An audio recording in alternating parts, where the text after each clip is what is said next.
Hello everyone. हमारा जो chapter redemption of debentures शुरू किया था उसमें ही आज आगे करते हैं। Illustration number 7, redemption of debenture with occurred interest.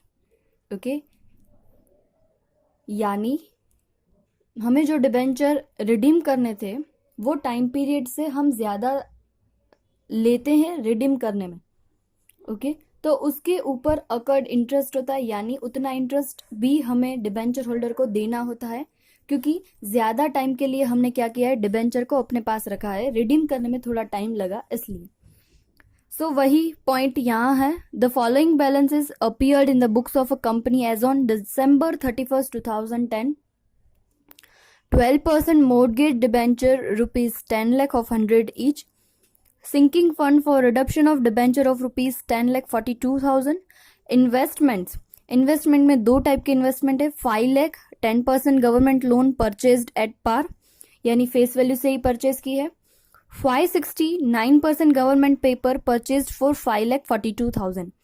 यहाँ आपको एक करेक्शन करना होगा, ऑन February 28, 11 नहीं, यहाँ हम लिखेंगे January 31st, 2011। ओके, अगर फेब्रुवरी रखेंगे तो आंसर नहीं आ रहा है, इसलिए यहाँ हमें करेक्शन करना होगा January 2011। The investments were the sold at 110 and 99 respectively, and the debentures were paid off at rupees 102 together with accrued interest. Okay, यहाँ ये पॉइंट इंपॉर्टेंट है। हम डिबेंचर्स कब रिडीम कर रहे हैं? January 2011 को। ओके, एक्चुअली हमें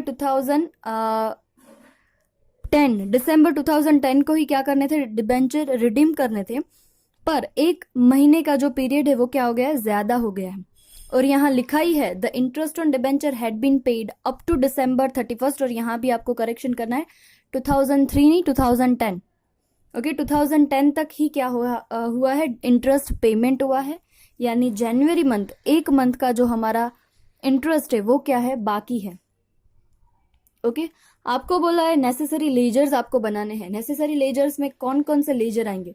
फर्स्ट आएगा हमारा डिबेंचर का जो लेजर है, सेकंड आएगा डिबेंचर होल्डर्स, थर्ड हम बनाएंगे हमारा जो डिबेंचर सिंकिंग फंड हम बोलते हैं, डिबेंचर रिडम्पशन फंड और सिंकिंग फंड दोनों में से आप कोई भी नाम रख सकते हो, दोनों सेम ही है। डिबेंचर रिडम्पशन फंड आएगा। डिबेंचर रिडम्पशन फंड के बाद हम बनाएंगे debenture redemption fund investment account. Okay, यहाँ इंटरेस्ट रिलेटेड जो बात है वो इंटरेस्ट का अकाउंट, और यहाँ हम क्या कर रहे हैं, आपको समय में आगे कराऊंगी तो पता चलेगा, प्रीमियम से हम क्या कर रहे हैं, रिडीम कर रहे हैं। सो premium on redemption of debenture भी हम बनाएंगे। तो ये सारे लेजर्स हैं वो इंपॉर्टेंट है। अब आपको क्या करना है, सम की शुरुआत कहाँ से करनी है वो आपको पता होना चाहिए। ओके, सबसे पहले आपको जो इन्फॉर्मेशन दी है वो सारी बैलेंसेस दी है, कब की? तो आपको ये सारी जो बैलेंसेस दी है 31st December 2010, यानी 2010 की एंडिंग है, तो शुरुआत क्या हो जाएगी, 1 January 2011। ये सारी क्लोजिंग बैलेंसेस है, नया साल शुरू करेंगे 2011 के लिए, तो ये सारी क्या हो जाएगी, ओपनिंग हो जाएगी। तो सबसे पहले हम सारे बैलेंसेस लिख लेंगे। Okay, 12% mortgage debentures. अब डिबेंचर्स हमारे लिए क्या है, लायबिलिटी है, तो लायबिलिटी की ऑलवेज कौन सी बैलेंस होती है, क्रेडिट बैलेंस होती है, तो हम यहाँ क्रेडिट साइड लिखेंगे। 1 January 2011 balance brought forward rupees 10 lakh. Okay, second हमें किसकी बैलेंस दी है, सिंकिंग फंड और for the redemption of debenture. Sinking fund की हमें क्या दी है, बैलेंस दी है 10,42,000। अब सिंकिंग फंड है वो क्या है, हमारा फंड, तो फंड की ऑलवेज क्या होती है, क्रेडिट बैलेंस ही होती है। तो यहां लिखा है debenture redemption fund, redemption fund बोलो या सिंकिंग फंड, दोनों सेम ही है। So 1 January 2011 by balance brought forward 10,42,000। उसके बाद हमें इन्वेस्टमेंट की अमाउंट दी है। इन्वेस्टमेंट दो टाइप्स के हैं, एक गवर्नमेंट लोन है और दूसरा है 9% गवर्नमेंट पेपर। अब यहाँ याद रखना है, जब भी आप इन्वेस्टमेंट के बैलेंस लिखते हो तो इन्वेस्टमेंट आपने जितने में परचेज किया है उतनी अमाउंट से ही आप लिखोगे। ओके, तो यहाँ इन्वेस्टमेंट है, इन्वेस्टमेंट यानी असेट है, असेट्स की ऑलवेज क्या होती है, डेबिट बैलेंस होती है। तो यहाँ debenture redemption fund investment account, debit side हम लिखेंगे बैलेंस ब्रॉट फॉरवर्ड, उसमें हम ब्रैकेट करके दिखाएंगे कि 5 लाख है वो 10% गवर्नमेंट लोन है, और यहाँ गवर्नमेंट पेपर के लिए दो अमाउंट है, 5,60,000 एंड 5,42,000। तो 560 वो फेस वैल्यू है, 569% गवर्नमेंट पेपर्स परचेज्ड फॉर 5,42,000, यानी हमने परचेज कितने में किया है, 5,42,000। तो 5,42,000 ही हम यहाँ लिखेंगे। सो 5 लाख प्लस 5,42,000, टोटल आंसर आ जाएगा 10,42,000। ओके, सारी बैलेंसेस हमने क्या कर लिए, अच्छे से लिख लिए। अब बारी आएगी सबसे पहले क्या करना है, डिबेंचर रिडीम करना है। सो डिबेंचर रिडीम करने के लिए सबसे पहले हम क्या करेंगे, डिबेंचर रिडम्पशन की एंट्री करते हैं। ओके, सबको पता है हम क्या करते हैं, डिबेंचर रिडम्पशन की एंट्री करते हैं।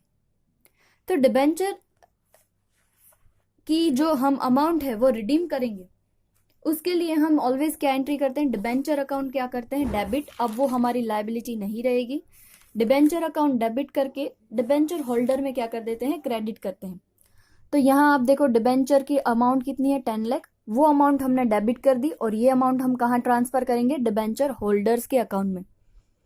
सो debenture account debit to debenture holder account, यहाँ डिबेंचर होल्डर के अकाउंट पे हम लिख देंगे debenture credit side by debenture account ₹10 lakh.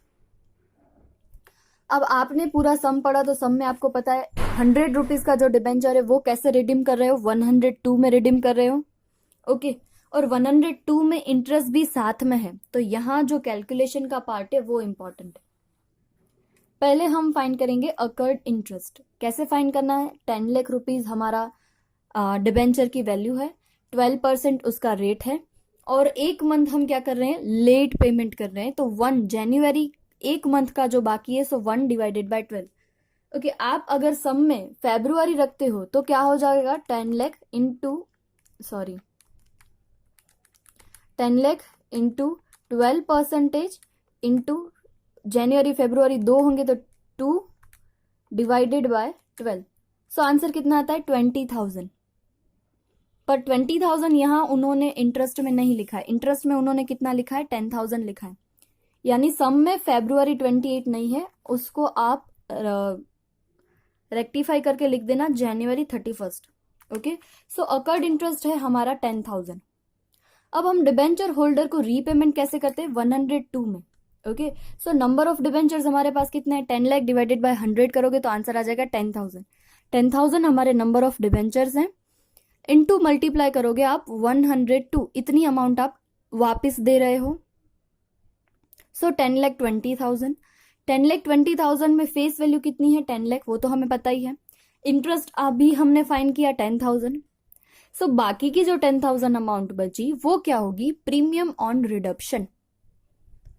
ठीक है, तो फेस वैल्यू के लिए हमने एंट्री कर दी, फेस वैल्यू के लिए हमने क्या एंट्री की, डिबेंचर अकाउंट डेबिट किया, और उतनी फेस वैल्यू से अमाउंट से हमने क्या कर दिया, डिबेंचर होल्डर को क्रेडिट कर दिया। अब बारी आती है इंटरेस्ट। इंटरेस्ट भी देना किसको है, डिबेंचर होल्डर को ही देना है। यस, सो इंटरेस्ट के लिए हम अलग से अकाउंट बना देंगे, interest on debenture account. So interest on debenture account debit होगा, और क्रेडिट क्या हो जाएगा हमारा, डिबेंचर होल्डर, क्योंकि ये इंटरेस्ट किसे मिलने वाला है, डिबेंचर होल्डर्स को मिलने वाला है। ओके, और हमारे लिए इंटरेस्ट क्या है, एक्सपेंस है। सो इंटरेस्ट अकाउंट डेबिट करेंगे और लेके जाएंगे डिबेंचर होल्डर्स में। ओके, थर्ड यहाँ जो हमने अमाउंट फाइंड की वो है प्रीमियम की अमाउंट। वो प्रीमियम की अमाउंट भी हम किसे देंगे, डिबेंचर होल्डर्स को ही देंगे। यस, तो क्या होगा, प्रीमियम ऑन रिडम्पशन डेबिट होगा। यहाँ देखो premium on redemption of debenture बनाया है, premium on redemption account debit ₹10,000। Amount किसे देनी है, डिबेंचर होल्डर को, so to debenture holder account. Okay, ये हो गई हमारी रिडम्पशन के लिए एंट्री।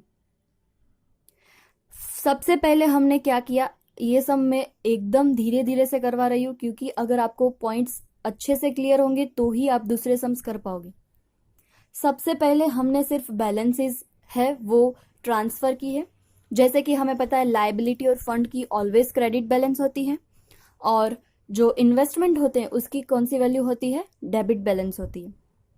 अब इन्वेस्टमेंट लिखते हो तब आपको ध्यान से लिखना है, जो भी आप परचेज प्राइस करते हो वो परचेज प्राइस से ही आपको डिबेंचर लिखना है, उसकी फेस वैल्यू से नहीं।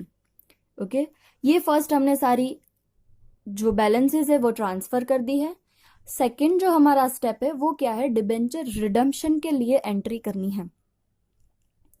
डिबेंचर रिडम्पशन के लिए पहले आपको यहाँ इंटरेस्ट के बारे में बोला है तो इंटरेस्ट काउंट कर लो। यस, जैसे मैंने आपको सिखाया पहले इंटरेस्ट काउंट कर लो। सो टोटल डिबेंचर होल्डर को हमें 10,20,000 अमाउंट देनी है। उसके 3 पार्ट होते हैं, एक फेस वैल्यू का पार्ट, एक इंटरेस्ट का पार्ट और एक प्रीमियम का पार्ट। अब सबके लिए टर्न बाय टर्न आप क्या कर दो, एंट्री कर दो। फेस वैल्यू के लिए हमने क्या किया, जो डिबेंचर का अकाउंट है उसे डेबिट कर दिया और वो डिबेंचर होल्डर में क्रेडिट किया। सेकेंड है जो हमारा इंटरेस्ट वो हमारा क्या है, एक्सपेंस है, तो इंटरेस्ट ऑन डिबेंचर अकाउंट हमने अलग से बनाया है, उसमें डेबिट करेंगे 10,000 अमाउंट, और वो भी किसको देंगे, डिबेंचर होल्डर को। और बाकी की जो अमाउंट प्रीमियम की बची वो भी क्या है, premium on redemption debit to debenture holder. Okay, ये हो गई हमारी रिडम्पशन की एंट्री। अब बारी आती है हमारे सेल के लिए। ओके, क्योंकि जो इन्वेस्टमेंट है वो सेल करेंगे तब भी हमें क्या मिलेगा, जो अमाउंट मिलेगी उसमें से हम क्या कर पाएंगे, रीपेमेंट कर पाएंगे। ओके, तो सेल के लिए उन्होंने बोला है कि हमें जो गवर्नमेंट लोन है वो 110 में सेल करते हैं और जो पेपर्स है वो 99 में। ओके, यहाँ जब भी आपको इन्वेस्टमेंट के लिए कोई वैल्यू नहीं देते तो जनरली इन्वेस्टमेंट की फेस वैल्यू, एक इन्वेस्टमेंट की फेस वैल्यू 100 रुपीज ही होगी। ओके, यहाँ भी आपको लोन के लिए और गवर्नमेंट पेपर्स के लिए कोई फेस वैल्यू नहीं दी है। यहाँ आपको अज्यूम कर लेना है फेस वैल्यू कितनी होगी, 100 ही होगी। ओके, तो 100 रुपीज की जो गवर्नमेंटल लोन है वो 110 में सेल हो रही है और जो पेपर्स है 100 रुपीज के वो 99 में सेल हो रहे हैं। ओके, तो आप क्या करोगे, आप ऐसे करोगे, गवर्नमेंट लोन के लिए, ओके, गवर्नमेंट लोन के लिए आप क्या करोगे, 5 लाख उसकी क्या है, फेस वैल्यू। अब जब भी हम काउंट करते हैं तब हम क्या करेंगे, फेस वैल्यू से काउंट करेंगे। 5 लाख इनटू सेल कितने में किया, 110 और divided by 100। Okay, so answer आ जाएगा हमारा 5 lakh into 110 divided by 100। That is government loan की सेल्स वैल्यू हमें कितनी मिल जाएगी, 5,50,000। सिमिलर हमें अब पेपर्स के लिए फाइंड करना है, गवर्नमेंट जो पेपर्स है हमारे लिए। ओके, तो जब भी आप सेल के लिए अमाउंट फाइंड करते हो तो प्लीज याद रखना सेल के लिए हमें फेस वैल्यू ही चाहिए। जितने में परचेज किया है वो नहीं, परचेज किया है वो हमने इन्वेस्टमेंट अकाउंट में लिख दिया है, यहाँ हमें उसकी फेस वैल्यू ही चाहिए होगी। तो आपको देखो यहाँ 569% गवर्नमेंट पेपर्स परचेज्ड फॉर 5,42,000, यानी उसकी फेस वैल्यू कितनी है, 5,60,000। सो यहाँ हम क्या करेंगे, 5,60 मल्टीप्लाई बाय हमने सेल कितने में किया, 99, और उसकी फेस वैल्यू कितनी है, 100 की। सो आंसर आ जाएगा हमारा 5,60,000 इंटू 99 डिवाइडेड बाय 100। आंसर आएगा 5,44,400। सो टोटल हो जाएगा हमारा 11,04,44,000। तो इन्वेस्टमेंट जो हम सेल कर रहे हैं, तो सेल की एंट्री क्या होती है, बैंक अकाउंट डेबिट टू जो इन्वेस्टमेंट है वो क्या हो जाएंगे, क्रेडिट हो जाएंगे। तो यहाँ 11,04,400 क्रेडिट किया और ब्रैकेट में आप लिख दोगे कि पेपर्स के 550, लोन के 550 और पेपर्स के 5,54,000। जो मैंने आपको यहाँ कैलकुलेशन करके दिखाई है वो आपको अच्छे से याद रखनी है, ठीक है। अब सेल करने से हमें या तो प्रॉफिट हुआ होगा या हमें लॉस हुई होगी। ओके, स्टेप बाय स्टेप आप याद रखना, पहले हमने बैलेंसेस सारी ट्रांसफर की, सेकंड हमने रिडम्पशन के लिए एंट्री बनाई, थर्ड हम इन्वेस्टमेंट सेल कर रहे हैं। सेल करने के बाद या तो हमें क्या होगा, फायदा होगा या तो हमें लॉस। तो यहाँ हमें देख रहे हैं क्या हुआ है, हमें यहाँ प्रॉफिट हुआ है 62,400 रुपीज का। ये 62,400 कहाँ जाएगा आपको पता ही है, डिबेंचर रिडम्पशन फंड में। क्रेडिट साइड का टोटल ज्यादा है, उसमें से डेबिट साइड की अमाउंट माइनस करेंगे तो हमें डेबिट साइड जो अमाउंट मिलेगी वो होगी हमारी प्रॉफिट की अमाउंट। 62,400 कहाँ जाएगा, हमारा डिबेंचर फंड में जाएगा। सो debenture redemption fund investment profit हमें मिला 62,400। ओके, तो अगर आप देखोगे तो हमारा जो डिबेंचर का अकाउंट है वो क्लोज हो गया, इन्वेस्टमेंट का अकाउंट है वो भी क्लोज हो गया। अब आप क्या कर दो, डिबेंचर होल्डर को पेमेंट भी कर दो। सो पेमेंट हमें कितना करना है, 10,20,000। सो एंट्री क्या होगी, debenture holders account debit to bank account 10,20,000। यानी हमारा debenture account, debenture holder account और इन्वेस्टमेंट अकाउंट, ये तीनों के तीनों अकाउंट क्या हो गए, क्लोज हो गए। अब बचे ये तीनों account, premium redemption on debenture account. मैंने आपको लास्ट में जब एंट्री लिखवाई थी तब आपको बोला था premium on redemption of debenture account, वो अकाउंट हम बंद करके कहाँ लेके जाते हैं, डिबेंचर फंड में ही लेके जाते हैं। यहाँ डिबेंचर फंड एक ऐसा अकाउंट है जो भी हमें ज्यादा अमाउंट मिलेगी वो भी हम वहीं लेके जाएंगे, अगर हमें कोई लॉस होगा तो भी हम वहीं से ही लेंगे, क्योंकि ये डिबेंचर के लिए अलग से हमने बनाया है। ओके, सो ये प्रीमियम ऑन रिडम्पशन अकाउंट है वो हम बंद करके कहाँ लेके जाएंगे, डिबेंचर रिडम्पशन फंड। तो डिबेंचर रिडम्पशन प्रीमियम क्रेडिट होगा और फंड क्या होगा हमारा, debit. So premium on redemption of debenture account ₹10,000। Okay, so premium on redemption account भी हमारा क्या हो गया, क्लोज हो गया। अब बारी आती है interest on debenture. Interest on debenture, हर साल जो इंटरेस्ट हमें पेमेंट करना होता है डिबेंचर के ऊपर, वो हमारा एक्सपेंस है और वो हम कहाँ से लेते हैं, पीएनएल में से ही लेते हैं। सो ये इंटरेस्ट ऑन डिबेंचर अकाउंट है वो क्लोज होके कहाँ चला जाएगा, पीएनएल अकाउंट। सो ये अकाउंट भी हमारा हो गया बंद। अब बचा लास्ट में डिबेंचर रिडम्पशन फंड। तो जैसे मैंने आपको बोला था, डिबेंचर रिडम्पशन फंड की कोई भी वैल्यू अगर बाकी रहती है तो वो हम कहाँ ट्रांसफर करते हैं, जनरल रिजर्व में। सो दोनों साइड में से टोटल करेंगे, जिस साइड का टोटल ज्यादा आएगा उसमें से, यहाँ क्रेडिट साइड का टोटल ज्यादा है, डेबिट साइड माइनस करेंगे तो हमें जो अमाउंट मिलेगी वो अमाउंट हम लेके जाएंगे जनरल रिजर्व अकाउंट में। ओके, फिर से मैं स्टेप्स रिपीट करती हूँ। पहले आप बैलेंसेस ट्रांसफर करो, बैलेंस ट्रांसफर हो जाए उसके बाद डिबेंचर रिडम्पशन के लिए एंट्री करो। डिबेंचर रिडम्पशन की एंट्री हो जाए तो उसके बाद इन्वेस्टमेंट को सेल कर दो। इन्वेस्टमेंट को सेल करने के बाद अगर प्रॉफिट और लॉस है तो वो उसकी भी एंट्री साथ में कर दो। उसके बाद जो अकाउंट, ओके, रिडम्पशन की एंट्री हमने कर दी, अब पेमेंट की भी एंट्री कर दो। पेमेंट की एंट्री करने के बाद ज्यादातर अकाउंट्स क्या हो जाएंगे, क्लोज हो जाएंगे। इन्वेस्टमेंट का अकाउंट क्लोज, डिबेंचर का अकाउंट क्लोज और होल्डर का अकाउंट क्लोज। अब बाकी बचता है प्रीमियम ऑन रिडम्पशन। तो premium on redemption always close होके कहाँ जाता है, डिबेंचर रिडम्पशन फंड में ही जाता है। और इंटरेस्ट ऑन डिबेंचर है, इंटरेस्ट ऑन डिबेंचर हम कहाँ से लेते हैं, पीएनएल में से लेते हैं, तो वो हो जाएगा पीएनएल में जाएगा। और लास्ट में, एट लास्ट हम डिबेंचर फंड अकाउंट है वो क्लोज करेंगे और उसकी जितनी बैलेंस आएगी वो हम ट्रांसफर करेंगे जनरल रिजर्व में। ठीक है, सो इलिस्ट्रेशन 7 मेन पॉइंट है अकर्ड इंटरेस्ट रिलेटेड, और यहाँ आपको करेक्शन करना है वो ज्यादा इंपॉर्टेंट है, अदरवाइज आपका आंसर कहीं नहीं आएगा। और जहां जहां फेब्रुअरी 28 लिखा है वहां आप लिख दोगे जनवरी 31। ओके, तो ही आपका आंसर अच्छे से आ जाएगा। अब इसके रिलेटेड आपको सम्स करने हैं 14, 15 और 17। ये 3 सम्स आप ऐसे ही है, ऐसे करोगे तो आपको एक प्रैक्टिस हो जाएगी और आपको याद हो जाएगा कि कैसे स्टेप्स के साथ आपको सम करना है। ठीक है, ये खत्म हुआ हमारा इलिस्ट्रेशन 7। अब करते हैं इलिस्ट्रेशन नंबर 8। ओके, इलिस्ट्रेशन 8 में पहले हमें कौन सी इंफॉर्मेशन दी है वो देख लेते हैं। इन 2008 A Limited company issued 4,000 12% debentures of 100 each. Interest was payable half yearly on 30th June or 31st December. They were repayable at par on 31st December 2010. The company reserved the right of giving due notice to redeem them on any date after 31st December. यानी इतनी सारी जो कथा लिखी है उसका मतलब क्या है, यानी 4,000 के डिबेंचर्स हैं वो क्या करेंगे 31 दिसंबर के बाद कभी भी नोटिस देके वो रिटर्न कर सकते हैं। ओके, रिडीम हमें कैसे करना है वो देखना है। 31 दिसंबर 2010 एट 105, ओके 100 की फेस वैल्यू का डिबेंचर हम 105 में रिडीम कर रहे हैं। तो यहाँ हमें याद होना चाहिए कि यहाँ क्या हो रहा है, रिडक्शन में हम प्रीमियम दे रहे हैं।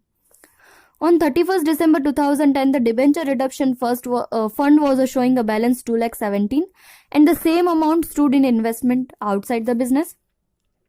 The director gave notice to repay the debenture on 30th June 2011 in accordance with the terms of issue, and the same time offered the holder of debenture the right, instead of payment in a cash, to receive one new 14% debenture of 100 each and 7 in cash for each existing debenture.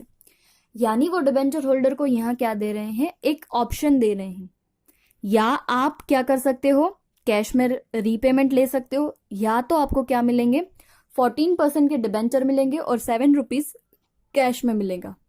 ठीक है।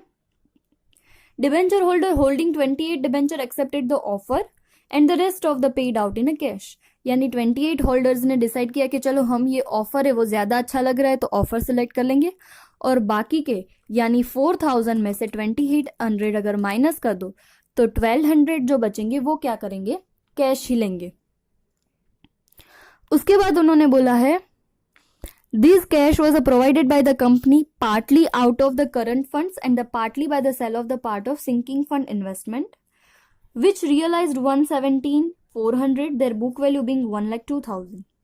Set out the ledger account affected by the above transaction ignoring interest payment. Okay, यहाँ आपको completely बोला है कि आपको interest की amount क्या करनी है, ignore, क्योंकि आप देखोगे तो 31 दिसंबर 2010 को डिबेंचर रिडीम करने का टाइम हो गया है, पर हम रिडीम कम कर रहे हैं, जून 2011 में कर रहे हैं, यानी 6 मंथ का क्या होता है, इंटरेस्ट होता है। पर यहाँ उन्होंने बोला है क्या कर दो, इंटरेस्ट पेमेंट को इग्नोर करो, इंटरेस्ट पेमेंट के अलावा आपको सारा काम करना है।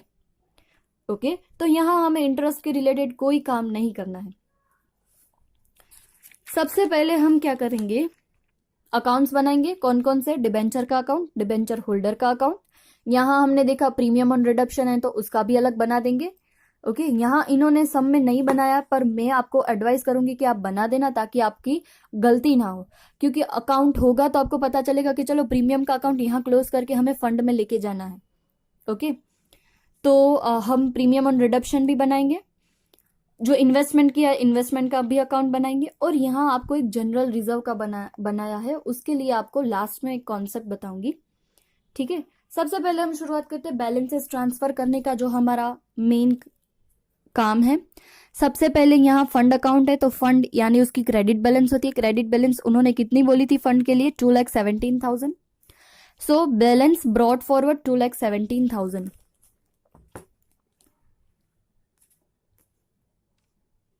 ओके, क्रेडिट साइड हम लिखेंगे बैलेंस ब्रॉट फॉरवर्ड 2,17,000। जितनी फंड की अमाउंट है उतनी अमाउंट किसकी है, इन्वेस्टमेंट की, क्योंकि उन्होंने बोला है 2,70,000 and the same amount stood invested. Okay, जितनी अमाउंट है उतनी अमाउंट हमने इन्वेस्ट की है। So investment always debit balance होती है, तो सिंकिंग फंड इन्वेस्टमेंट अकाउंट में हम डेबिट साइड लिखेंगे to balance brought forward 2,17,000। Debentures कितने के हमारे, 4,000 इंटू 100 फेस वैल्यू है, सो 4 लाख डिबेंचर की वैल्यू होगी। सो डिबेंचर लाइबिलिटी है, उसकी ऑलवेज क्रेडिट बैलेंस होती है। Balance brought forward ₹4 lakh. Okay, ये सारी जितनी भी हमारी बैलेंसेस थी वो हमने लिख ली। नेक्स्ट स्टेप हमारा होता है रिडक्शन के लिए एंट्री करना। रिडक्शन के लिए एंट्री करोगे तो आपको पता है 105 रुपीज हम रिटर्न कर रहे हैं। यस, कितना हमने रिटर्न करने को लिए बोला है, 105 अमाउंट इंटू 4,000 हमारे जो डिबेंचर हैं वो। सो 4,000 इंटू 105 टोटल हो जाएगा 4,20,000।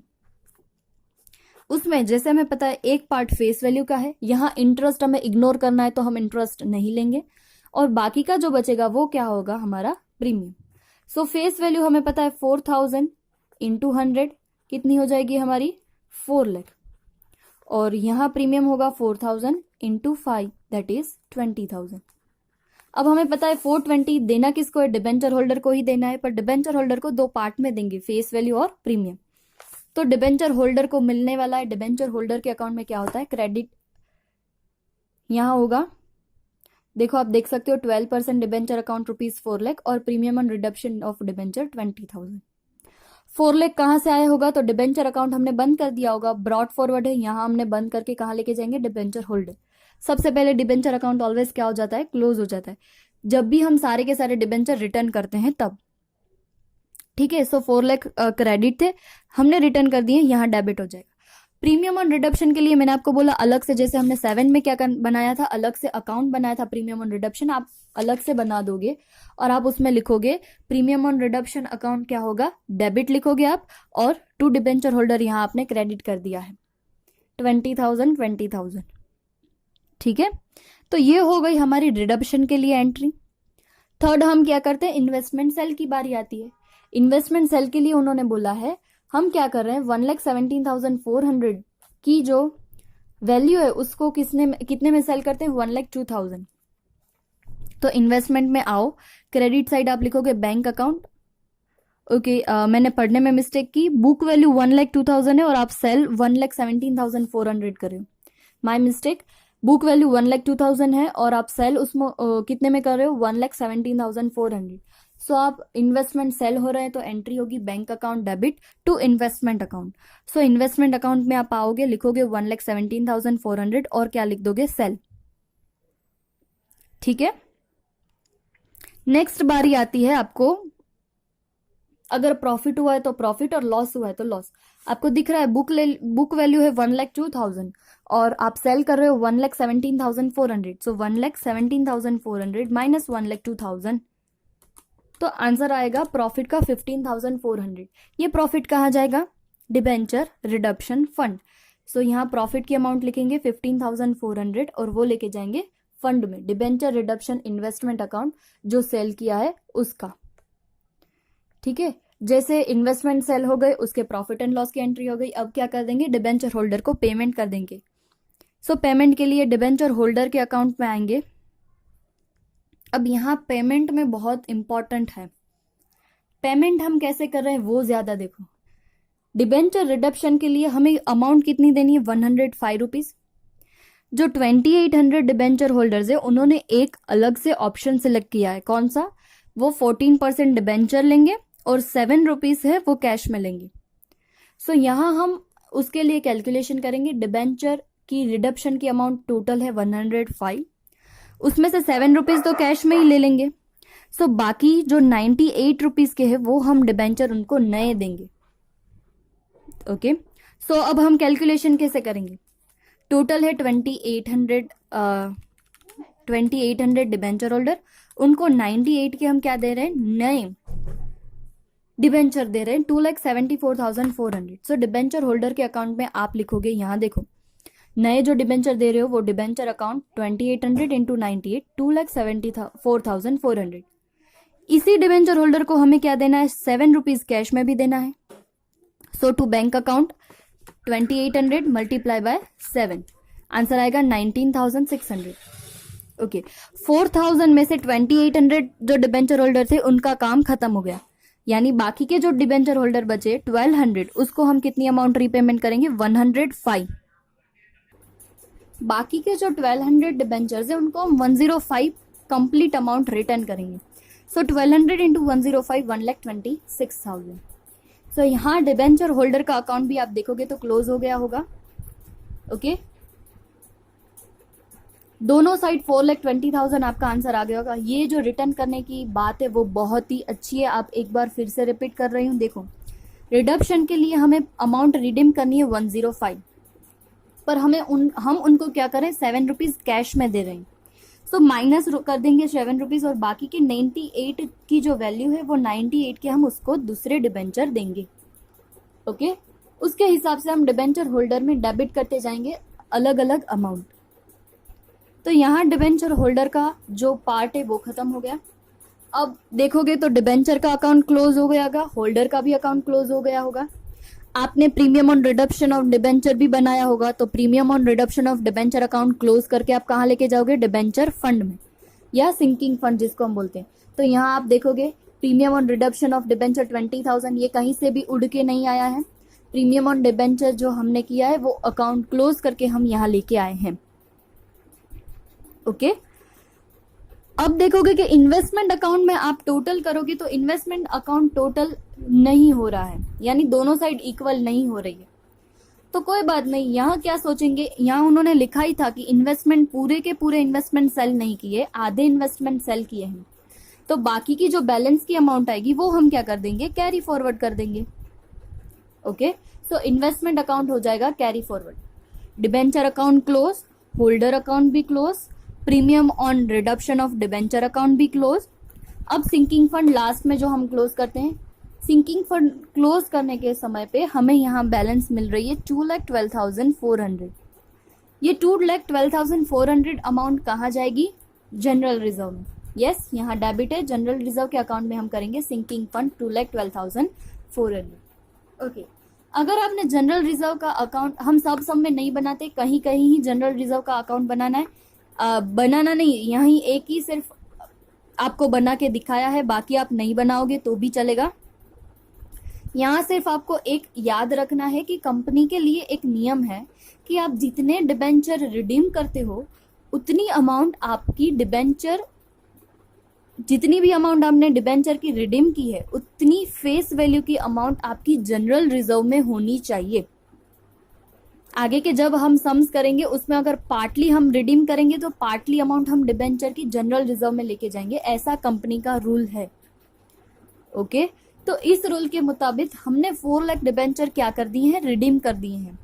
सो 4 लाख की अमाउंट जनरल रिजर्व में होनी चाहिए। यहाँ आप देखोगे तो 2,12,400 सिंकिंग फंड में से ऑलरेडी ट्रांसफर हुए हैं, तो बाकी की जो अमाउंट बचेगी 4 lakh minus 2,12,400, that is 1,87,600।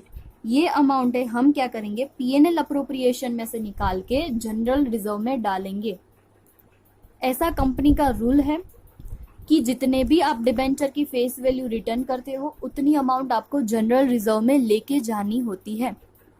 Okay, सो 4 लाख में से 2,12,400 ऑलरेडी सिंकिंग फंड में से हमने ट्रांसफर किए, तो बाकी की जो बैलेंस अमाउंट है वो हम बैलेंस अमाउंट कहाँ से लेके आएंगे, पीएनएल में से लेके आएंगे। ओके, आप जनरल रिजर्व अकाउंट बनाओ या ना बनाओ, कोई आपको उसके मार्क्स कट नहीं होते हैं।